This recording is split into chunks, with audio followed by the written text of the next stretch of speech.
Howdy folks, Kirk and Jay here with Kirk Giordano Plastering.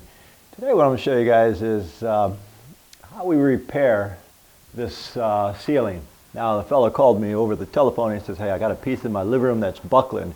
And I said, well, if it's buckling, what we'll do is we'll cut the piece out, score around it, pull it off and put it back up or replaster it depending on what you have. And I got here and I looked at this and I thought, man, this is about 70 years old. It's original. It looks like somebody walked on the stud in the ceiling. He said, absolutely. They were in the attic and they walked on the stud. Now, I told him, I said, man, I hate to tell you this, but I can't match that finish. He says, I watched some of your videos. It looks like you can do pretty well. And I said, well, man's got to know his limitations. I cannot, I cannot match this where if I took out a patch within here and then replastered it, I know how they did this finish, but it has 10 coats of paint on it, softened, so if I did it, it would be too noticeable. I said, you're better just keeping it like that. And he says, well, is there anything you can do that'll make it a little bit better? And I said, well, yeah, there is something we can do. Now, I got up here and I felt it and I thought, it's just separated only a hair. This is a hairline crack. And what we can do is, okay, say the studs are going this way. There's a stud. Then every 16 or every 24, there's another stud. Then over here, there's another stud. They're going to paint this anyway. Then they put wood lath on those, and it has 3/8 between them, usually. So there's a lot of wood lath in here. So I said, what I can do is, I can screw some screws in the wood lath. It'll catch it.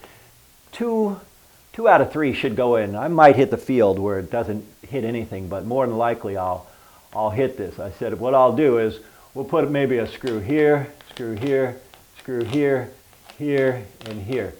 Maybe one more. Now, guys, you can't use nails if you're going to do this, because if you use nails, here's a stud and here's a stud. Between it is spongy, so it'll hit the lath and it'll just do more damage than good. So you got to use a screw.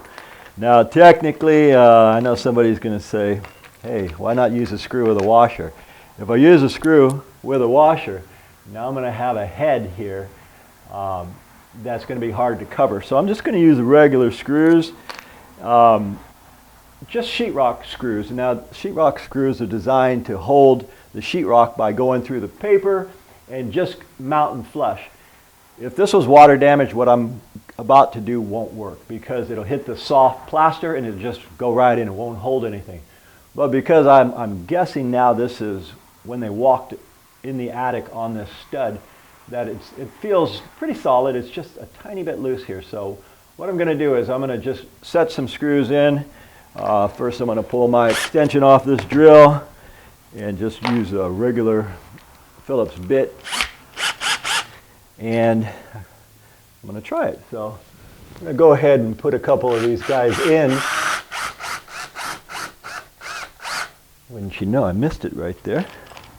So I'm going to pull that one out. Let's try it again.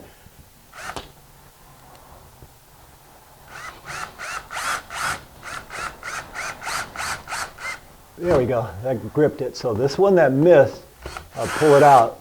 Sometimes you got to put your fingers in there and just get it out of there. All right, I got a pretty good bite right there on the one.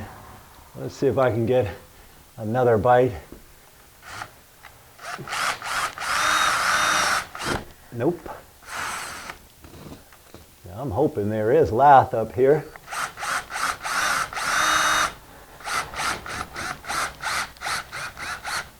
Another good bite. And you just put it so where it's just holding it tight. Already that closed that seam.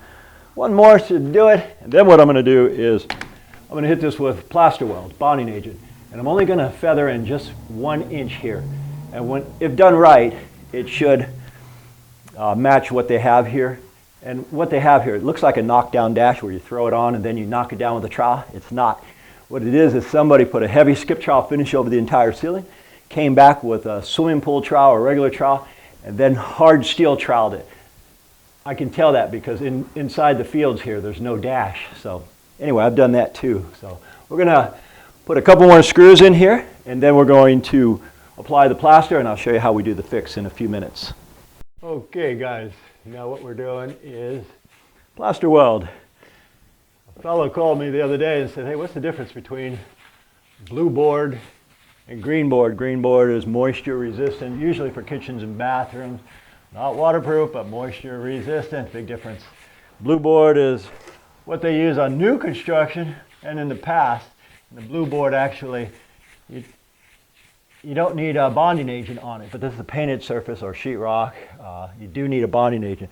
Blue board is made specifically for plaster, and the plaster sort of absorbs right into it, so you skim the entire blue board. We don't have that luxury here. Anyway, I'm putting a little bit of this bonding agent, especially over these screw heads, and I had 1, 2, 3, 4, 5, 6 that caught, 2 that didn't, or 3. Anyhow, there's that. Now I'm going to bring some mud up there. Any of you fellows watching say, man, I could have matched that. I say, well,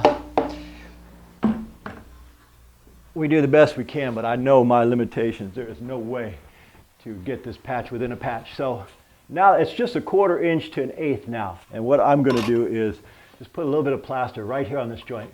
A little tiny bit. And then take it here, feather it in. Now that joint is feathered in.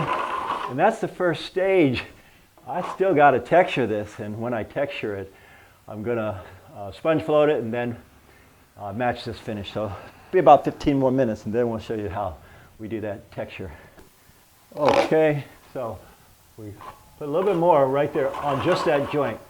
And then, of course, we got to go over the screw holes. The last thing I'm going to do is put a texture on this now. Now, this is a very forgiving texture, but if I was to do a whole patch, I know my limitations. It simply would not match. There it is. That's it. Now that will match. Well, it'll match a lot better. And I'm going to tell the fellas here, when they paint this, take a roller and hit this about 4 to 5 times. Soften it so you can soften it like this. But my edges still are a little bit crisper or sharper than what they have because multiple coats. 70 years this ceiling's been here, and so the 70 years it has been softened quite a few times. Anyway, guys, hope you learned something there. My name is Kirk. I'm with Kirk Giordano Plastering. We thank you for watching, and as usual, we'll see you guys on the next one.